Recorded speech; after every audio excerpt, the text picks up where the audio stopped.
Jonas Vingegaard n'est pas impérial sur chrono tout plat notamment. Je vous l'avais dit ce matin, il y avait des exemples pas plus tard que l'an dernier qui montrent que Jonas Vingegaard, c'est pas un rouleur. On est biaisé par les faits que lors du Tour de France 2022 et 2023, il gagnait des contre-la-montre, mais parce que c'est des contre-la-montre vallonnés qui montaient. Là aujourd'hui c'était tout plat, fallait emmener du braquet, fallait avoir les grosses cuisses, et c'est pas un rouleur Jonas Vingegaard, c'est fait pour du Filippo Ganna. Voilà, donc Filippo Ganna écrase d'étapes. Thymen Arensman, c'est un bon grimpeur, mais c'est aussi un rouleur.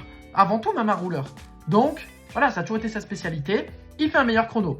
Bon, de là, prendre plus d'une minute sur Jonas Vingegaard, c'est vrai que c'est étonnant. C'est une petite surprise. J'en avais parlé ce matin d'Arensman, mais je pensais pas qu'il ferait un si bon chrono que ça. Mais les Ineos sont décidément les meilleurs rouleurs intrinsèquement de la planète.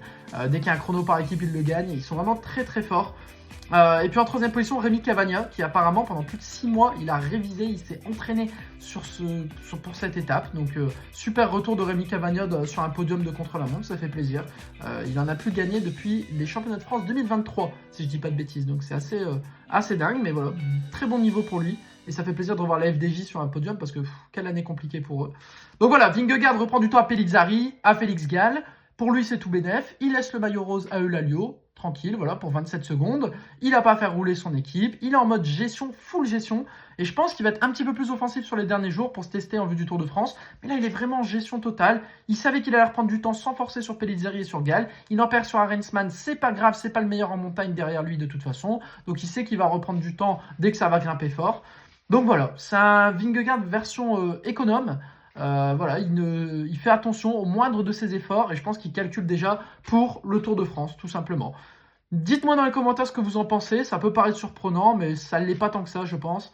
Ce qui est étonnant quand même, c'est de devoir finir avec des Storers, avec des Bellocchi. Je sais pas si c'est eux qui ont fait une super performance ou lui qui vraiment est quand même un peu en dessous que. Je pense quand même qu'il est un peu en dessous de ce qu'on aurait pu imaginer, mais je crois que ça l'arrange aussi, dans un sens. Il finit quand même assez exténué. Milesi, Price Petersen, Berg dans le top 10. Voilà, la seule surprise c'est Bax que je ne connais pas, donc je ne peux pas vous en dire plus. C'est lui la surprise du jour et encore c'est pas sur le podium.